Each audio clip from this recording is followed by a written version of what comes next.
the 2023 election is a game, but it is already rigged against the Nigerian people.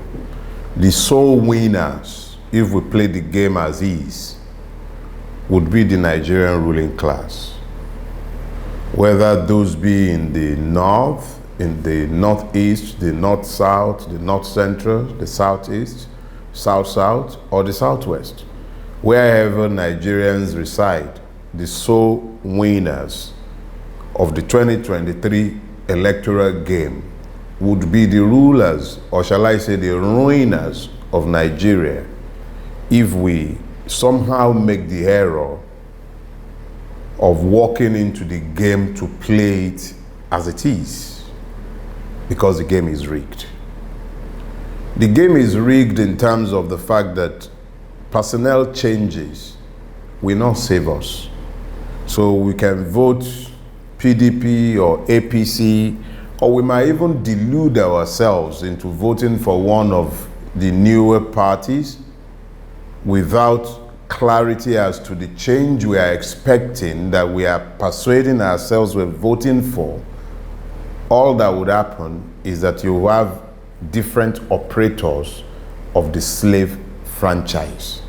So what you're dealing with essentially is a situation where the Nigerian would have to decide exactly what he's doing in 2023. One, a game is rigged against you. You can either continue playing in the hope that you can somehow edge the system. That's the situation with those who gamble.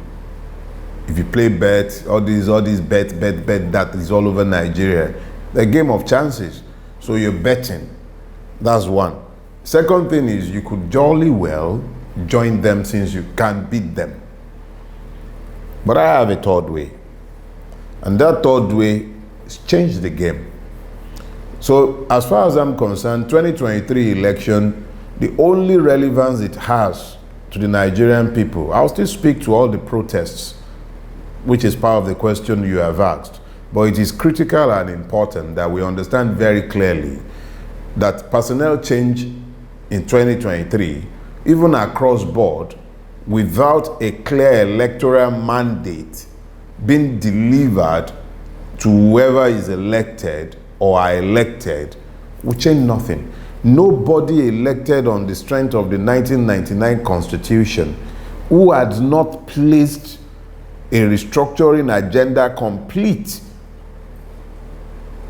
with a draft constitution before the people, before their election, can touch the 1999 Constitution. It would merely be a revalidation of the fraud called Decree 24, which is the 1999 constitutional fraud. Now, to speak to protests, there have been several protests, especially since the coming of Buhari.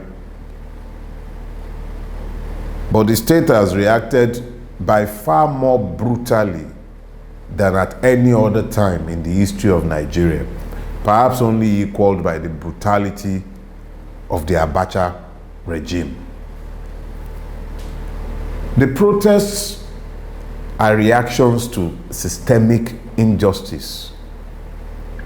But as protests go, the NSAS is particularly distinguished by the fact that the Nigerian youth became engaged. In their engagement with the system, they caused eruptions. And they've shaken this system to its foundation, but they must take it to the logical conclusion. If the powers unleashed by the NSAS protests, if the sacrifices of the martyrs of the NSAS killings, not only at Lekki toll gate, where the commission where the panel has established clearly that there was a massacre. I'm talking about all the killings all over Lagos, from Ajangbadi to Abule Egba to Kokomaiko, Igbo Ilerin, Pedro, Shomolu, Bariga. All over Lagos, people were murdered wantonly by the security forces. if all this is not to go to waste, we must channel these energies, helping the people to understand clearly that personnel changes will change nothing.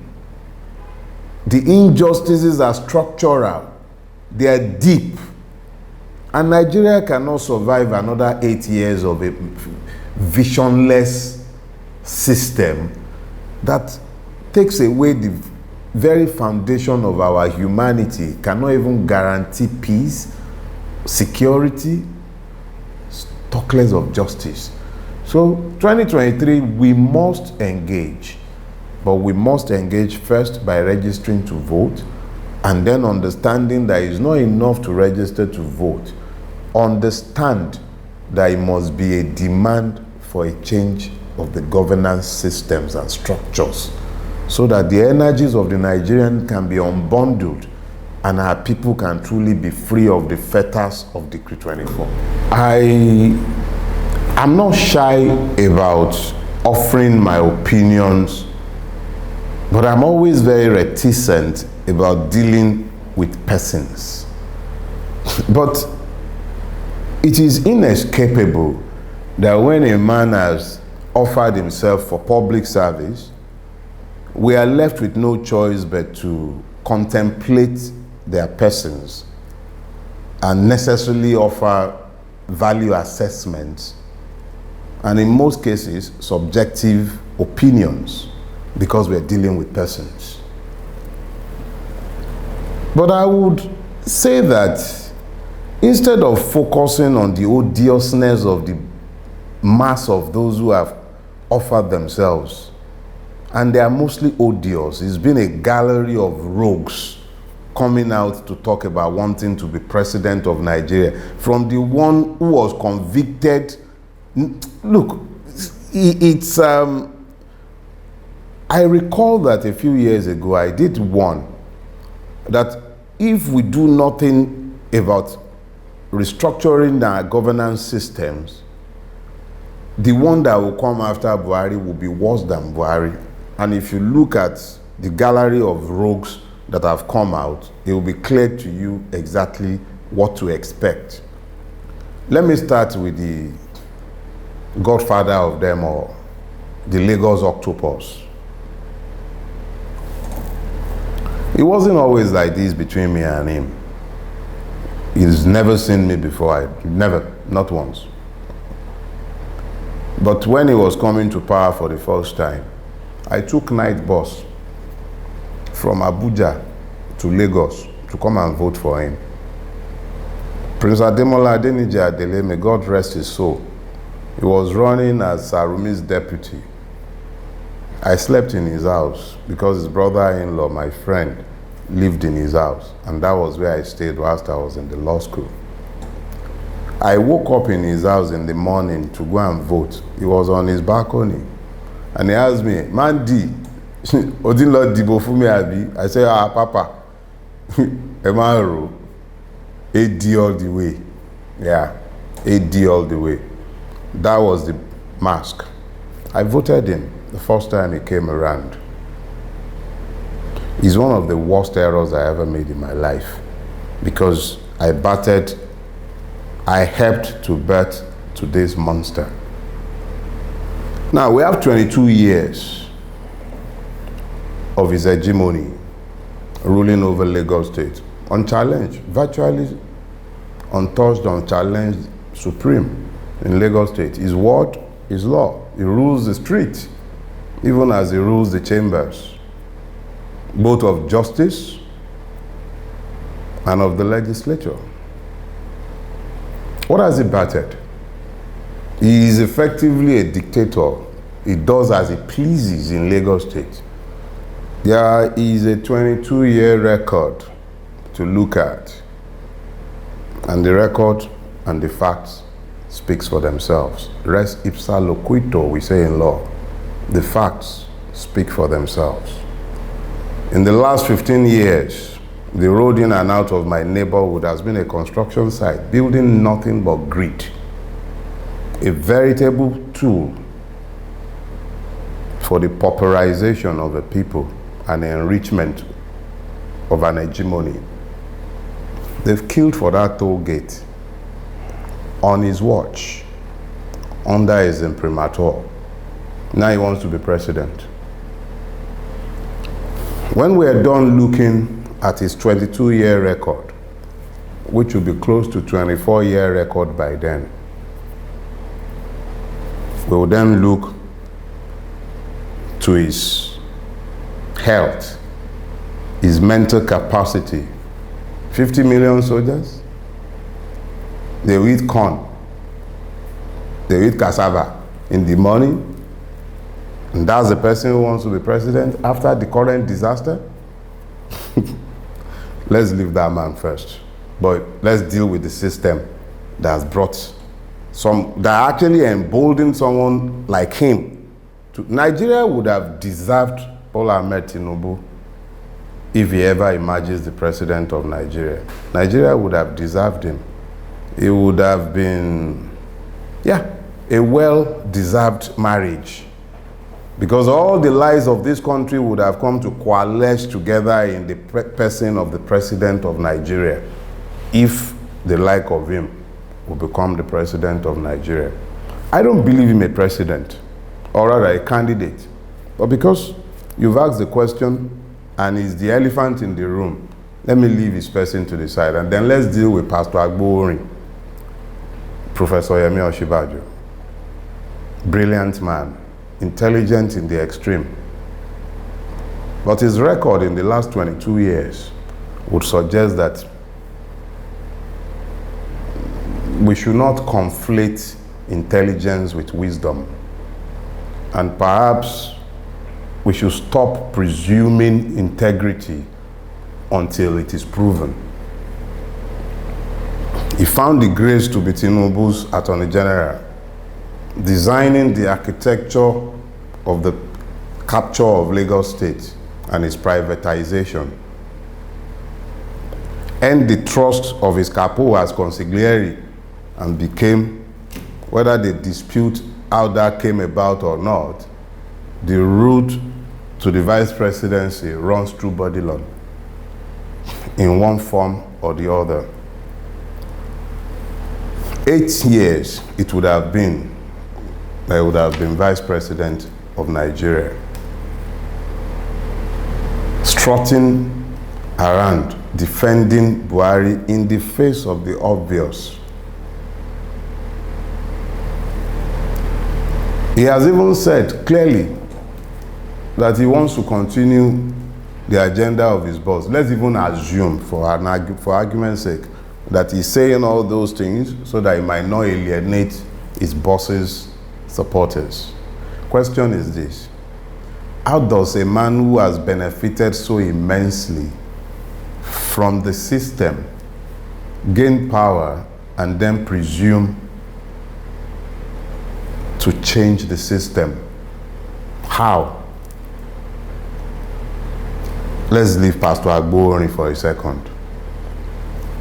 I don't even believe a Yoruba man, whether we change the system or not, should be interested, at least for a season, in the primary office of the Nigerian state if it survives.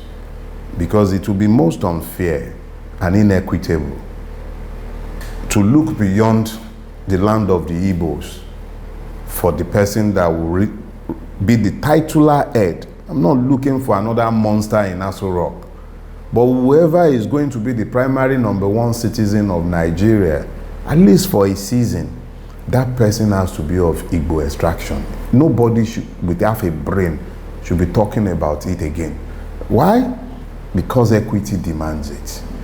But if we are now saying the Igbo should have it, who is the Igbo that should be having it?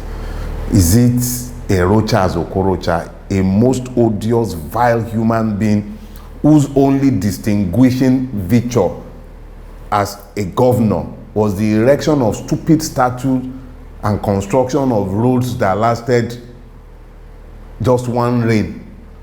That one wants to be the man who is on record as saying that he became rich by serving Red Cross. Come on. That one, it shows you that the system only ever pushes forward the worst. Or is it all Jews or Kalu?